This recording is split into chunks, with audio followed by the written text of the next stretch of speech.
Drawn from the archives of Newark's Newsreel Theater, Tuesday, October 6, 1942, 30,000 mourners streamed through the Great Hall of Pennsylvania Station to view Walter Winchell's flag-draped coffin.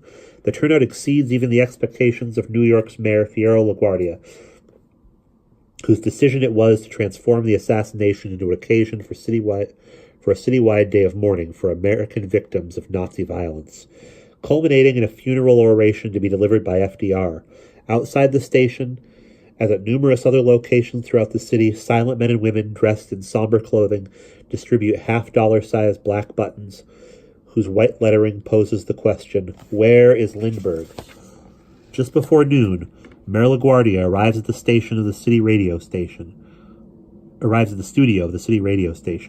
where he removes his wide-brimmed black Stetson, a memento of his boyhood roots in the Arizona Territory as the son of a U.S. Army bandmaster, to recite the Lord's Prayer. Then he puts the hat back on to read aloud in Hebrew the Jewish prayer for the dead. At the stroke of noon, by decree of the City Council, a minute of silence is observed in the 5 boroughs. The New York police are in evidence everywhere, chiefly to oversee the protest demonstrations organized by the array of right-wing groups located in the preponderously German Yorkville, the Manhattan neighborhood north of the Upper East Side and south of Harlem that is the main headquarters for the American Nazi movement, and that militarily endorsed the president and his policies. At 1 p.m., an honor guard of motorcycles manned by police wearing black armbands aligns itself with the funeral cortege forming outside Penn Station and, with the mayor leading the way for a motorcycle sidecar, escorts the cortege slowly northward up 8th Avenue, eastward along 57th Street, northward again on 5th Avenue to 65th Street and Temple Emmanuel. There, among the dignitaries summoned by LaGuardia to fill the temple, every last seat, are the 10 members of Roosevelt's 1940 cabinet. Roosevelt's 4 Supreme Court appointees, President Philip Murray of the CIO, President William Green of the AFL, President John L. Lewis of the United Mine Workers, Roger Baldwin of the American Civil Liberties Union, as well as past and current Democratic governors, senators, and congressmen from New York, New Jersey, Pennsylvania, and Connecticut. Among them, the Democrats defeated 1928 presidential aspirant former New York Governor Al Smith. Loudspeakers installed overnight by municipal laborers and wired to telephone poles and barber poles and door lintels throughout the city carry the memorial service of the New Yorkers who've assembled on the streets of every Manhattan neighborhood except Yorkville, and to the thousands of out-of-towners who have congregated alongside them, all those Mr. and Mrs. Americas who'd been listening to Walter Winchell weekly since he first came on the air and who had journeyed to his hometown to pay their respects, and virtually every man, woman, and child among them wears that now ubiquitous badge of defiant solidarity, the black and white "Where is Lindbergh" button. Fiorello H. LaGuardia, the down-to-earth idol of the city's working people, the flamboyant ex-congressman who'd belligerently represented a congested East Harlem district of poor Italians and Jews for 5 terms, who as early as 1933 described Hitler as a perverted maniac and called for a boycott of German goods, the tenacious spokesman for the unions, the needy, and the unemployed, who'd battled almost single-handedly against Hoover's do-nothing congressional Republicans during the first dark year of the Depression, and, to the dismay of his own party, called for taxation to soak the rich. The liberal anti-Tammany Reform Republican, who has been the 3-term fusion mayor of the country's most populous city, the metropolis that is home to the largest concentration of Jews in the hemisphere, LaGuardia is alone among the members of his party in displaying his contempt for Lindbergh and for the Nazi dogma of Aryan superiority, that he himself, the son of an unobservant Jewish mother and an Austrian Trieste and freethinker Italian father who came to America as a ship's musician, has identified as the precept of at the heart of Lindbergh's credo and of the huge American cult that worships the president.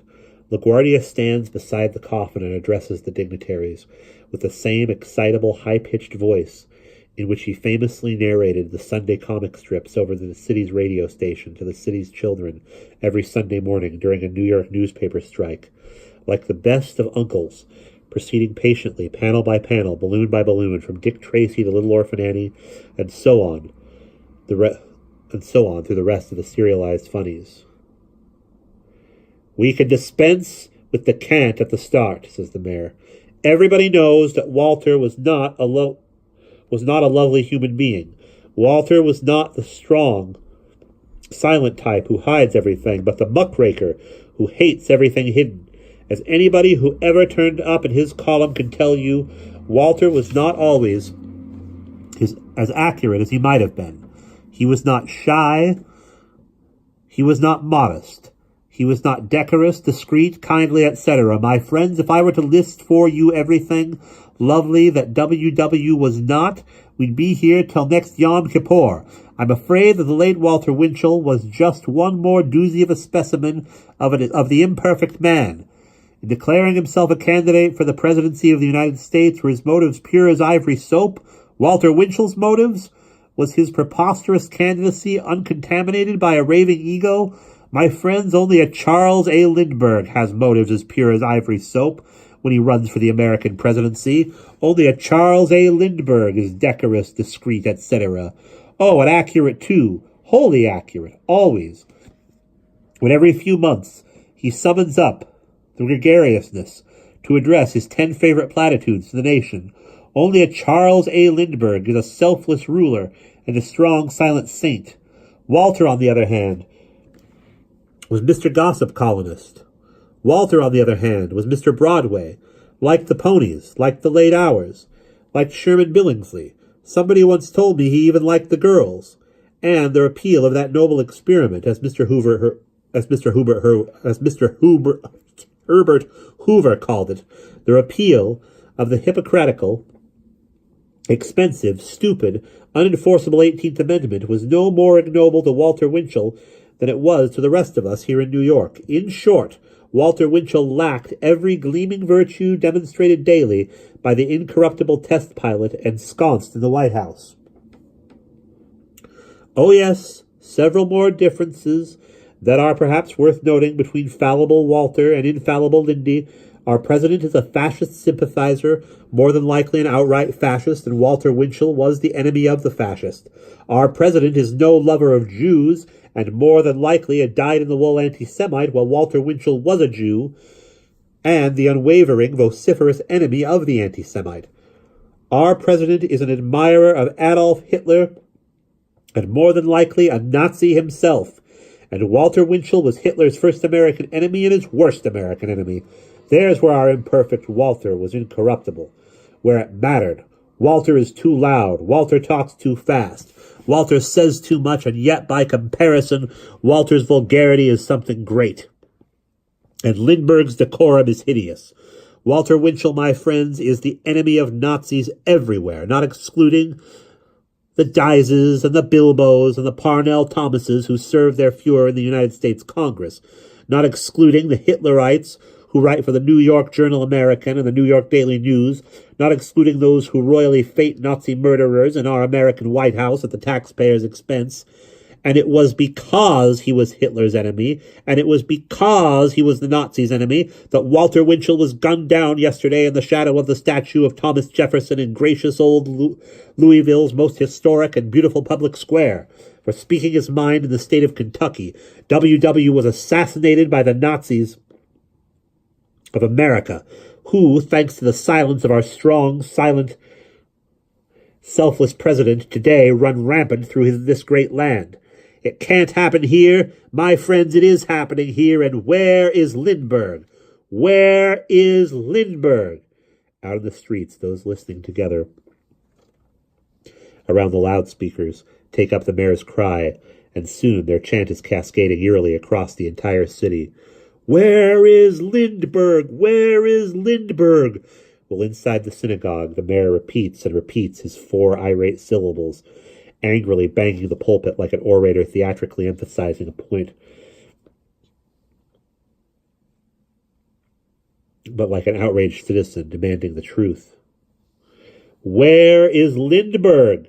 This is the snarling peroration with which the red-faced LaGuardia readies the assembled mourners for the climactic appearance of Franklin D. Roosevelt, who stuns even his closest political cronies, Hopkins, Morgenthau, Farley, Burl, Barak, all sitting beheaded only feet from the coffin of the martyred candidate, whose brand of megalomania was never to the taste of the White House inner circle, however useful a mouthpiece he may have been to their boss.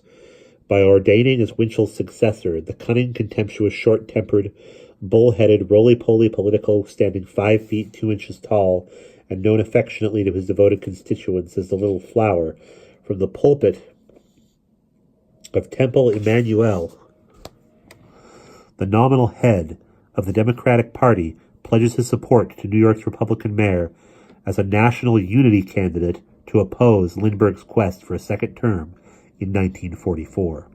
And there we will pause.